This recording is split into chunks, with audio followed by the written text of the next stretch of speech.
Purwakarta, Raja Wali News TV, 12 Juli 2026, nyawa anak usia 3 tahun dipermainkan.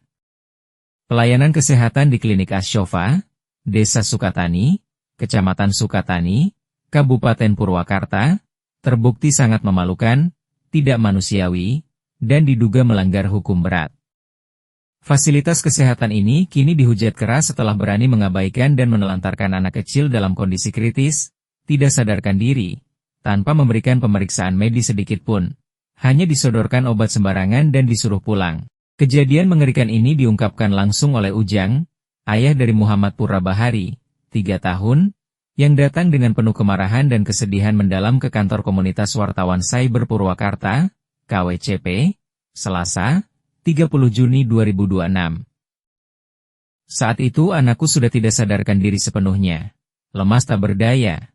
Matanya tertutup rapat dan tak merespons apapun, digendong ibunya yang sudah menangis histeris meminta pertolongan. Tapi apa yang dilakukan Klinik Ashofa?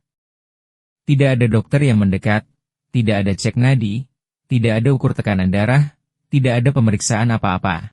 Petugas di sana cuma kasih obat lalu bilang, ini saja minum, pulang saja. Apakah itu caranya menolong orang gawat darurat?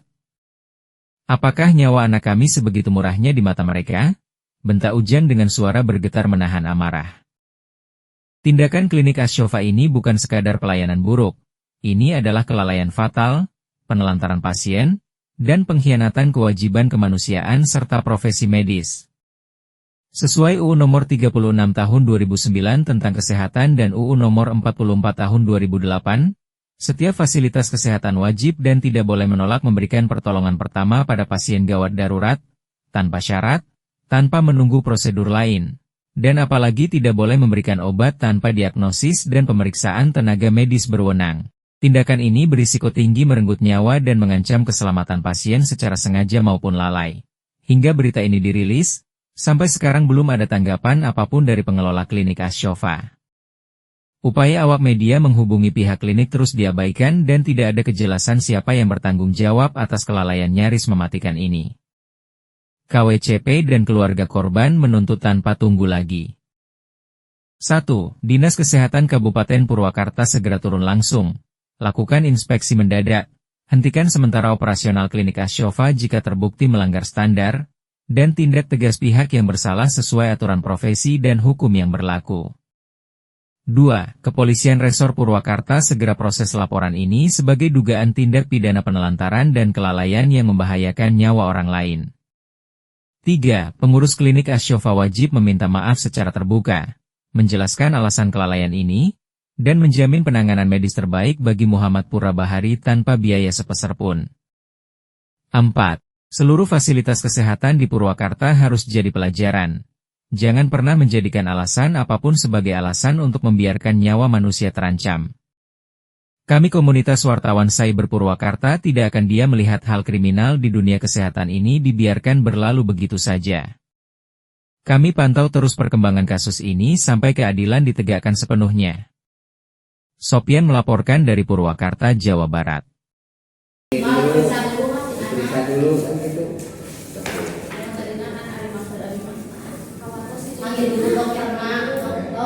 Ini pasien kembali lagi minimal panasnya berapa itu. Jadi ini kan aku nggak suruh pulang suruh dibawa ke rumah sakit. Langsung di rumah itu udah kejang lagi. Saya datang langsung respect ya Pak, karena udah sah-sah lah. Gimana nyawa orang.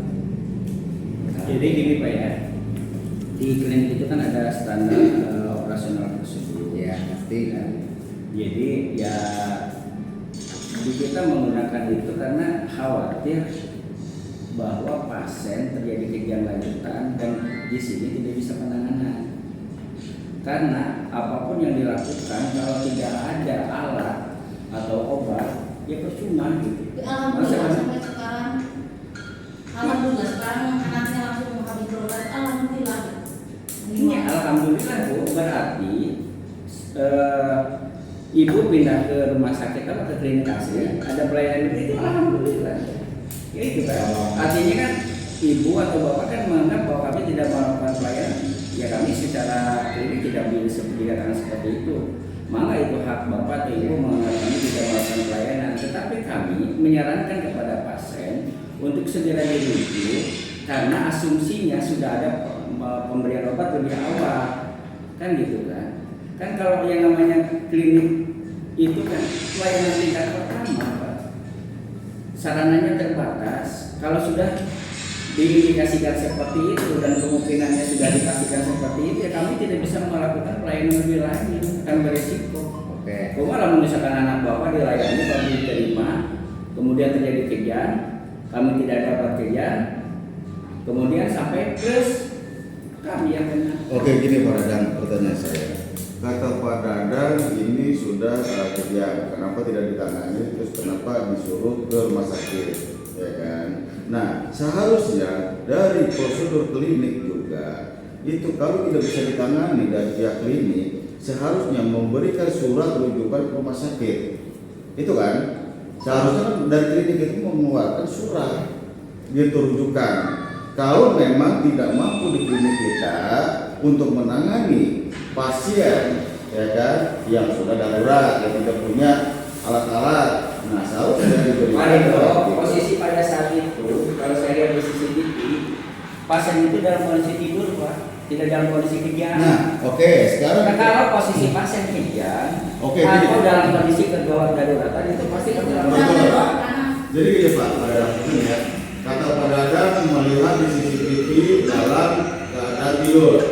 Dari pihak klinik Asofa, ada nggak penanganan pertama? Saya tanya.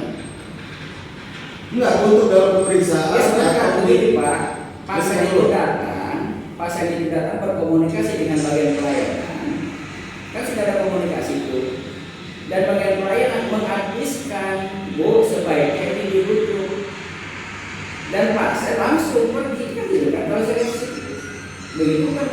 Sekarang bagaimana? Saya waktu pasien datang, malah di sana cuma Itu saya enak kalau masak dikarenakan itu kan habis. Iya, dalam pelayanan kata Pak, yang namanya kegawat daruratan itu kita tidak bisa mengabaikan Pak, memposisikan pasien atau kondisi nakes yang lain sebagainya, pasti kita langsung melayani tindakan. Nah, apakah anak tersebut atau pasien, ya kan, dalam pelayanan itu ada nggak untuk memeriksa dulu apakah pasien datang ke sini, ini anak saya kejang, hanya dari awal udah pernah berobat ke sini. Yang kedua, terus dalam menjustis, oh tidak ada, tapi tidak diperiksa, seperti itu prosedur kliniknya. Baik, yang beberapa intinya Saya nggak bolak-balik. Nggak, ini aja. Saya mau Ya, pertanyaan. jadi gini, bahwa keluarga pasien, Iya. kan saya lihat keluarga pasien, saya lihat keluarga pasien merasa kecewa dengan pelayanan kami. Betul. Oke, sudah kami terima. Oke, Nah, kekecewaan tersebut tadi keluarga pasien tolong ke depannya tidak seperti itu lagi. Oke, nanti kita perbaiki. nah makanya itu pertanyaan kami, ya kan, apa yang ada di keluhan pasien seperti ini, dan kami juga sebagai sosial kontrol, kami juga mempertanyakan nih, prosedur dalam klinik Asofa, seperti apa sih pelayanan untuk oleh pasien kalau yang berobat ke sini, apakah semua seperti itu?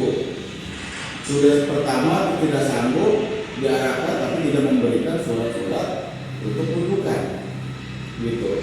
Sekarang saya pertanyakan, katanya namanya siapa? Hah? Bu Wida. Nah, sekarang ibu sebagai pelayanan ada pasien seperti bapak yang dengan ini, ya kan, menolak. Apakah ibu menangani? bukan dulu Pak, kalau emang posisi pasiennya itu emang datang dengan kejang, kita kasih oksigen dulu terlebih dahulu. Tapi pas datang waktu itu oksigennya udah nggak kejang. Nah, ibu pakai pelayanan apa dokter? Saya pelayan. Pelayanan. Tugas pelayanan apa? Ya kita ngasih informasi dan melayani. Nah, hanya informasi dan melayani. Apakah ibu tahu penyakit si anak tersebut? Itu kan ada tugas dokternya kan? Bagi umum kan?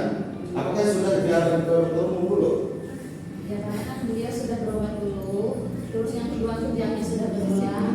Karena kita kalau kejang sudah berulang, masa kita biarkan apa? Itu kan lebih baik Nah, di rumah sakit. Kalau ibu sebagai pelayanan, ibu harusnya mengetahui, ya kan? Udah kedua kali, berarti harus ya dari pihak pelayanan ibu ya memberikan surat rujukan ke rumah sakit, gitu. Kenapa ibu hanya memberikan secara lisan, sedangkan pasien tersebut itu membayar umum bukan BPJS?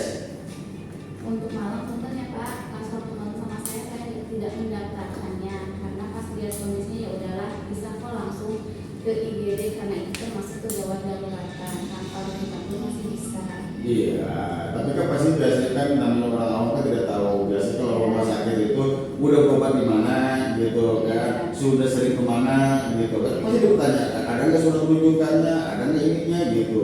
Terus bagaimana persyaratan dari klinik itu seperti itu biasanya gitu Tapi kan. soal itu juga udah dijelasin kayak tanpa rujukan juga nggak apa-apa soalnya ini masuk ke gawat darurat. Nah, kalau kita kan sistem